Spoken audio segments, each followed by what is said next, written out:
Saya ingin menjawab di depan direksi Pertamina, ya, karena saya tahu bahwa Bapak kan tahu banyak omong-omong aja, ngebacot aja.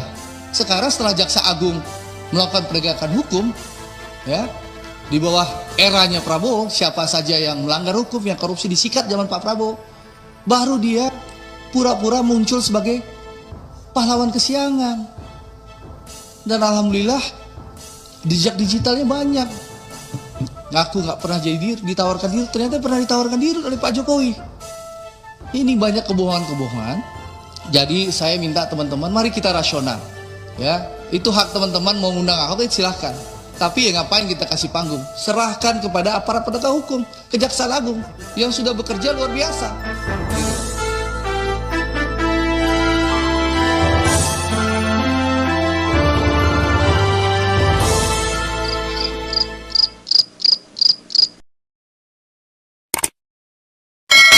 Agung di bawah era Prabowo Subianto sebagai presiden, gitu loh. Jadi ini saya ingin menegaskan kepada buzzer-buzzer Ahok, ya, menurut saya sudah mengganggu sekali. Ribuan akun nggak bodoh, nggak jelas menyerang saya di tanggal 1, 2, 3 Maret. Ya setelah itu selesai, dia serang Erick Thohir dan Boy Thohir habis itu. Ya, saya 3-4 hari lah, Bro. Lumayan, menurut saya mengganggu karena berita daur ulang 15 September 2020. Nah, di sini saya menggunakan hak saya menjawab itu. Karena saya pergi umroh, Bro, waktu itu. Ini saya nggak bisa menjawab. Dan saya ingin menjawab di depan direksi Pertamina. Ya, karena saya tahu bahwa Bapak kan tahu banyak omong-omong aja, ngebacot aja. Sekarang setelah Jaksa Agung melakukan penegakan hukum, ya, di bawah eranya Prabowo, siapa saja yang melanggar hukum, yang korupsi disikat zaman Pak Prabowo, baru dia pura-pura muncul sebagai pahlawan kesiangan. Dan alhamdulillah jejak digitalnya banyak. Ngaku nggak pernah jadi diri, ditawarkan diri, ternyata pernah ditawarkan diri oleh Pak Jokowi. Ini banyak kebohongan-kebohongan. Jadi saya minta teman-teman, mari kita rasional, ya. Itu hak teman-teman mau ngundang Ahok, silahkan. Tapi ya ngapain kita kasih panggung? Serahkan kepada aparat penegak hukum, Kejaksaan Agung yang sudah bekerja luar biasa, gitu loh, ya. Jadi menurut saya sekali lagi, ya, hati-hati politik buzzer ini. Tapi memang buzzernya nggak sekuat dulu, Pak.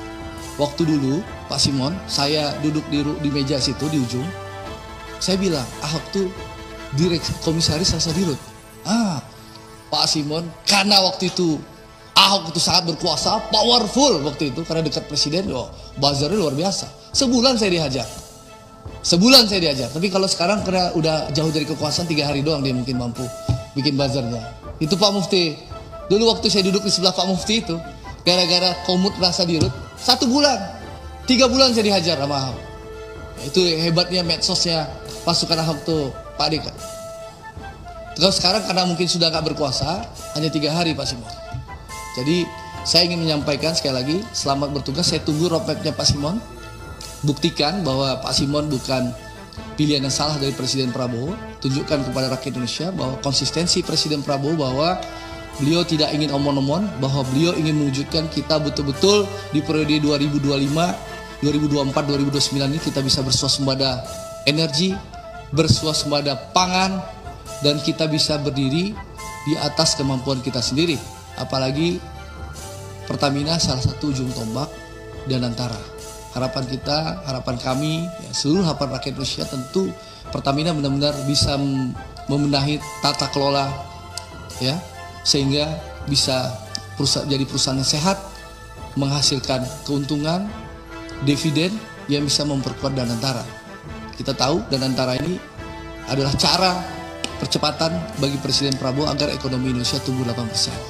Dan sekali lagi, saya rasa kita harus mendukung Pertamina, ya. Jaksa Agung sudah menjelaskan secara detail bahwa BBM Pertamina sekarang tidak lagi dioplos, ya, tidak ada pengoplosan. Jadi memang kualitasnya sesuai yang dijual, dan saya rasa kita harus mendukung semua. Dan kedua, tentu kita harus memastikan jangan sampai Pertamina ini, tadi disampaikan Kak Wendra, kita jangan sampai melakukan pembersihan tapi membakar menyari rumahnya, ya, tikusnya. Itu dilakukan oleh kami bersama-sama Kementerian BUMN membenahi Asabri dulu Pak, lalu membenahi Jiwasraya, kita membenahi tanpa perlu membakar rumahnya.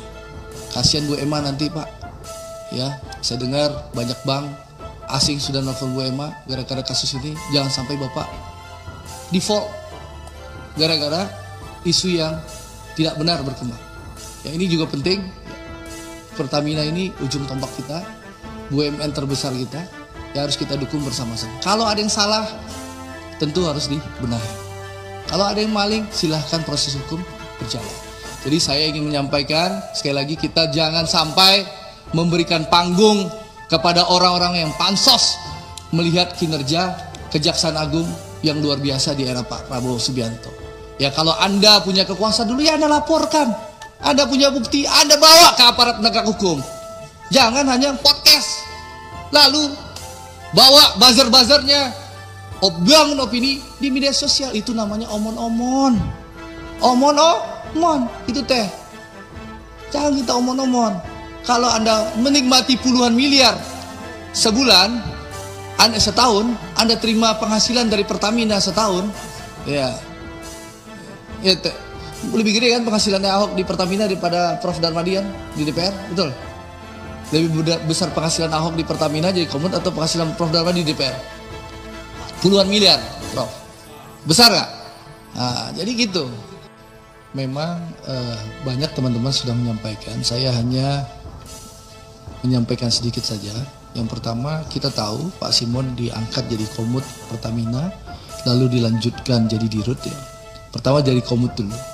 Pas Pak Simon jadi komut itu saya mendengarkan banyak dari Bapak dan Ibu di depan saya ini mengucapkan syukur, alhamdulillah. Alhamdulillah kami punya komut yang baik gitu. Nggak stres lagi kami, ada yang marah-marah gitu. Itu Pak Simon jadi komut ya. Saya nggak tahu berani nggak ibu-ibu dan bapak-bapak ini ngomong sih. Tapi omongan ke saya begitu waktu itu. Nah, lalu Pak Simon sekarang jadi dirut. Yang saya tahu pengangkatan Pak Simon ini ditugaskan oleh Presiden Prabowo untuk memastikan bahwa Pertamina ikut berperan aktif dalam swasembada energi. Otomatis kita harus mampu menyediakan ketersediaan energi dalam negeri. Ya, di mana tentu impor BBM maupun impor crude itu berkurang. Betul Pak Simon? Itu tugas dari Presiden ya, dari Presiden Prabowo. Nah, di Desember kemarin saya sudah menyindir sebenarnya nama Saudara Sani di rapat ini, ya, yang lebih sakti daripada Pak Taufik itu. Kalau Pak Simon tahu, Pak Sani itu lebih sakti dari Pak Taufik, betul Pak Taufik? Nah, itu Pak Taufik tuh dirut kilang, udah ditangkap sama Kejaksaan Agung, itu lebih sakti. Karena Pak Taufik ini setahu saya gak ikutan urusan crude, pusing kepalanya ngurus RDMP Balikpapan. Kira-kira kapan keluar Pak? Kapan diresmikan Presiden rencana Pak? Kan kita rencana 2023, geser 2024, sekarang 2025, kira-kira kilangnya kapan ya bisa kelar?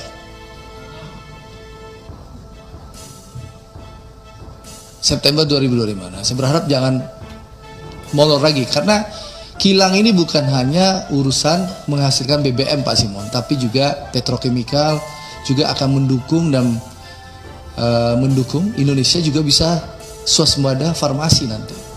Ya, ini perannya bukan hanya urusan BBM, tapi juga banyak hal karena ada menghasilkan petrokimikal.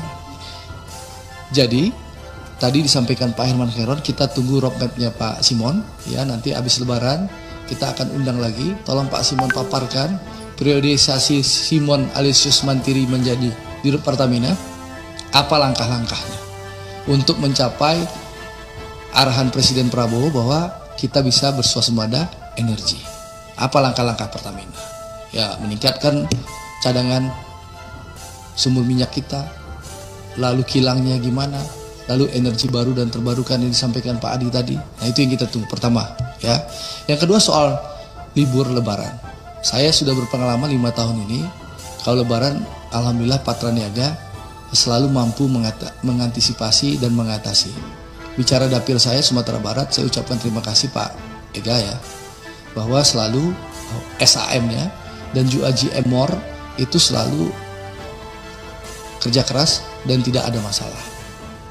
Hanya saya titip pesan Pak Ega, Jangan sampai SAM-nya menegakkan aturan karena ada tekanan lalu dicopot gara-gara ada tekanan politik. Kasihan dia menegakkan aturan. Ya Pak Ega, itu Pak Simon pesan saya. Karena orang bekerja baik, bekerja keras, lalu ada tekanan politik dicopot, kan kasihan. Besok takut orang SAM memberantas permainan LPG 3 kilo. Ya, karena ada tekanan-tekanan politik. Gitu loh. Itu yang kedua. Yang ketiga, Pak Simon, di kampung saya itu kita hanya punya satu kayak depot di Pelumpang itu. Kita hanya punya satu depo seperti di Bungus ya Pak Alfian. Apa namanya itu Pak Alfian? Tangki apa namanya? Teluk Kabung. Nah, harapan saya udah minta ke Patra Niaga untuk mengkaji di daerah Pasaman. Yaitu bisa investasi, bisa monggo Pertamina lakukan, atau nanti Pertamina buka tender untuk swasta. Karena kalau Bungus Teluk Kabung itu putus jalannya, itu akan mengganggu distribusi BBM. Nah, tolong Pak Alfian ingatkan Jaksa Agung di bawah era Prabowo Subianto sebagai presiden. Gitu loh. Jadi ini saya ingin menegaskan kepada buzzer-buzzer Ahok ya, menurut saya sudah mengganggu sekali. Ribuan akun nggak bodoh, nggak jelas menyerang saya di tanggal 1, 2, 3 Maret. Ya setelah itu selesai dia serang Erick Thohir dan Boy Thohir habis itu. Ya, saya 3-4 hari lah Prof. Lumayan, menurut saya mengganggu karena berita daur ulang 15 September 2020. Nah, di sini saya menggunakan hak saya menjawab itu. Karena saya pergi umroh Prof waktu itu. Ini saya nggak bisa menjawab. Dan saya ingin menjawab di depan direksi Pertamina. Ya, karena saya tahu bahwa Bapak kan tahu banyak omong-omong aja, ngebacot aja. Sekarang setelah Jaksa Agung melakukan penegakan hukum, ya di bawah eranya Prabowo, siapa saja yang melanggar hukum, yang korupsi disikat zaman Pak Prabowo, baru dia pura-pura muncul sebagai pahlawan kesiangan. Dan alhamdulillah jejak digitalnya banyak. Ngaku nggak pernah jadi diri, ditawarkan diri, ternyata pernah ditawarkan diri oleh Pak Jokowi. Ini banyak kebohongan-kebohongan. Jadi saya minta teman-teman, mari kita rasional. Ya, itu hak teman-teman mau ngundang Ahok, silahkan. Tapi ya ngapain kita kasih panggung? Serahkan kepada aparat penegak hukum, Kejaksaan Agung yang sudah bekerja luar biasa, gitu loh.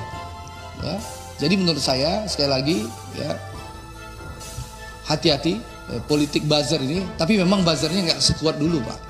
Waktu dulu Pak Simon, saya duduk di meja situ di ujung, saya bilang Ahok tuh komisaris Jasa Dirut. Pak Simon, karena waktu itu Ahok itu sangat berkuasa, powerful waktu itu karena dekat presiden, buzzernya luar biasa. Sebulan saya dihajar. Tapi kalau sekarang karena udah jauh dari kekuasaan, 3 hari doang dia mungkin mampu bikin buzzernya. Itu Pak Mufti. Dulu waktu saya duduk di sebelah Pak Mufti itu, gara-gara komut rasa dirut, 1 bulan, 3 bulan saya dihajar sama Ahok. Itu hebatnya medsosnya pasukan Ahok tuh, Pak Deka. Kalau sekarang karena mungkin sudah nggak berkuasa, hanya 3 hari Pak Simon. Jadi saya ingin menyampaikan sekali lagi, selamat bertugas. Saya tunggu roadmapnya Pak Simon. Buktikan bahwa Pak Simon bukan pilihan yang salah dari Presiden Prabowo. Tunjukkan kepada rakyat Indonesia bahwa konsistensi Presiden Prabowo, bahwa beliau tidak ingin omong-omong, bahwa beliau ingin mewujudkan kita betul-betul di periode 2025, 2024, 2029 ini kita bisa bersuasembada energi, bersuasembada pangan, dan kita bisa berdiri di atas kemampuan kita sendiri. Apalagi Pertamina salah satu ujung tombak dan antara. Harapan kita, harapan kami, seluruh harapan rakyat Indonesia, tentu Pertamina benar-benar bisa membenahi tata kelola, ya, sehingga bisa jadi perusahaan yang sehat, menghasilkan keuntungan, dividen yang bisa memperkuat Danantara. Kita tahu Danantara ini adalah cara percepatan bagi Presiden Prabowo agar ekonomi Indonesia tumbuh 8%. Dan sekali lagi saya rasa kita harus mendukung Pertamina, ya. Jaksa Agung sudah menjelaskan secara detail bahwa BBM Pertamina sekarang tidak lagi dioplos, ya, tidak ada pengoplosan. Jadi memang kualitasnya sesuai yang dijual, dan saya rasa kita harus mendukung semua. Dan kedua, tentu kita harus memastikan jangan sampai Pertamina ini, tadi disampaikan Kawendra, kita jangan sampai melakukan pembersihan tapi membakar menyari rumahnya, ya, tikusnya. Itu dilakukan oleh kami bersama-sama Kementerian BUMN membenahi Asabri dulu Pak, lalu membenahi Jiwasraya, kita membenahi tanpa perlu membakar rumahnya. Kasihan Bu Emma nanti Pak, ya saya dengar banyak bank asing sudah nelfon Bu Emma gara-gara kasus ini. Jangan sampai Bapak default gara-gara isu yang tidak benar berkembang. Ya, ini juga penting. Pertamina ini ujung tombak kita, BUMN terbesar kita, ya harus kita dukung bersama-sama. Kalau ada yang salah, tentu harus dibenahi. Kalau ada yang maling, silahkan proses hukum berjalan. Jadi saya ingin menyampaikan, sekali lagi kita jangan sampai memberikan panggung kepada orang-orang yang pansos melihat kinerja Kejaksaan Agung yang luar biasa di era Pak Prabowo Subianto. Ya kalau Anda punya kekuasaan dulu ya Anda laporkan. Anda punya bukti, Anda bawa ke aparat penegak hukum. Jangan hanya podcast. Lalu bawa buzzer-buzzernya, bangun opini di media sosial. Itu namanya omon-omon. Omon-omon, itu teh. Jangan kita omon-omon. Kalau Anda menikmati puluhan miliar sebulan, Anda setahun, Anda terima penghasilan dari Pertamina setahun, ya lebih gede kan penghasilannya Ahok di Pertamina daripada Prof Darmadian di DPR, betul?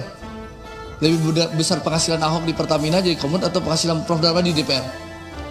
Puluhan miliar, Prof. Besar nggak? Nah, jadi gitu.